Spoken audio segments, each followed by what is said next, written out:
रविंद्र सिंह जी, कहीं आप लोग मैसेज देने में कहीं कोई कमी रह गई है या संवाद स्थापित नहीं कर पा रहे हैं? लोग नाराज क्यों हो जा रहे हैं? भाई उनको मालूम है फैक्ट्री लगेगी, वहाँ पे खुदाई होगी, उनको काम ही मिलेगा, लेकिन ये नाराजगी बढ़ रही है, इसकी क्या वजह है?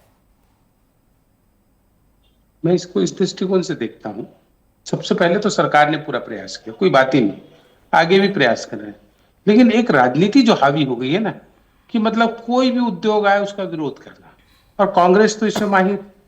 अब इस तमनार के मामले में देख लीजिए, अभी मैं कांग्रेस के प्रवक्ता को सुन रहा था, शायद इन्हें मालूम नहीं है कि जनवरी 2023 में यदि फॉरेस्ट क्लियरेंस दिया था तो कांग्रेस की सरकार ने भूपेश बघेल के समय दिया था इस तमनार को। और दूसरी बात बताता हूँ, इसके लिए पूरा पर्यावरण क्लियरेंस भी मिल चुका है, कहीं कोई दिक्कत नहीं है। और कांग्रेस के प्रवक्ता भी कह रहे थे कि मतलब इतने पेड़ कटेंगे कटेंगे। मैं आपको याद दिलाता हूं, आज विरोध करने के लिए कांग्रेस खड़ी हुई है। जब क्या कहते हैं, हसदेव अरण्य वाले मामले में कांकेर में 4 जून 2022 को जब पत्रकारों ने पूछा था ना भूपेश बघेल से, तो उनका जवाब सुनिए। जो लोग कोयले खदान का विरोध कर रहे हैं, उन्हें सबसे पहले इलेक्ट्रिसिटी बंद करना चाहिए अपने घर का, अपने घर के एसी को बंद कर देना चाहिए, अपने घर के फ्रिज को बंद कर देना चाहिए। यदि इलेक्ट्रिसिटी चाहिए तो खदानों का विस्तार करेंगे। किसने कहा था? भूपेश बघेल ने कहा था। आज विरोध करने खड़े हो गए। क्या चीज का है? भी तो कोल खदान का है क्या?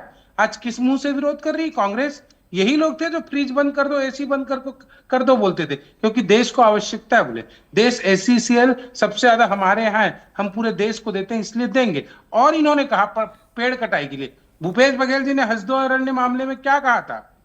एक भी डाली कटा, एक भी डाली कटा, सबसे पहले बोली मैं खाऊंगा। ये कौन? टीएस सिंहदेव। और इनके समय पेड़ों की कटाई हो गई। मैं इसीलिए कह रहा हूं, इसमें ग्रामीणों का उतना वो विरोध नहीं होगा जितना कांग्रेस जिस तरह से राजनीति करती, राजनीति जो उत्प्रेरक का काम करती कांग्रेस, भड़काने का। इसीलिए इसीलिए टाटा बाहर हुई। और मैं आपको एक चीज बता रहा हूं, 2024 में इसको पूरा क्लियरेंस मिल चुका है ना, कहीं कोई विवाद नहीं है। हमने बहुत अच्छे से भी संभाला मामले को, संभालेंगे भी। लेकिन कांग्रेस का जो राजनीति है, ऐसे में एक चीज मुझे बताइए, इस तरह विरोध होगा तो क्या देश में रेलवे लाइन आ पाता? क्या भिलाई स्टील प्लांट खुल पाता? क्या कहते हैं सीमेंट उद्योग खुल पाते? क्या हम लोहा चंद्रमा से लाएंगे, मंगल ग्रह से जाके लाएंगे?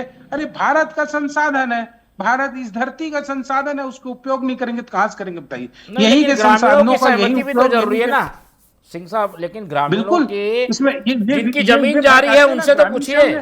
तभी तो तभी तो हमने जन सुनवाई को रद्द किया। यदि उनकी सहमति नहीं है तो हम उनसे बात कर रहे हैं, जो हिंसा हुई उसकी जांच भी करेंगे और उनसे पूछ कर करेंगे। लेकिन मैं फिर कह रहा हूं, मैंने पहले ही कहा कि यदि ऐसा होगा तो देश में कोई उद्योग नहीं आ पाएगा। इसको राजनीति से परे हट के देखना होगा। कांग्रेस जब यहाँ पर रखती तो उनके लिए अच्छा था, विरोध में होगा तो उसका विपक्ष में आएगा तो विरोध कर रहे हैं। देश के विकास के लिए औद्योगिक विकास भी बहुत आवश्यक है, देश के संसाधनों का सबको ये करना पड़ेगा। लेकिन क्या होता है, कांग्रेस जल जंगल जमीन पर इन्हीं का कब्जा है, इस तरह बोल के ना ठीक, केवल और केवल मनीष विरोध जी, करवाती है।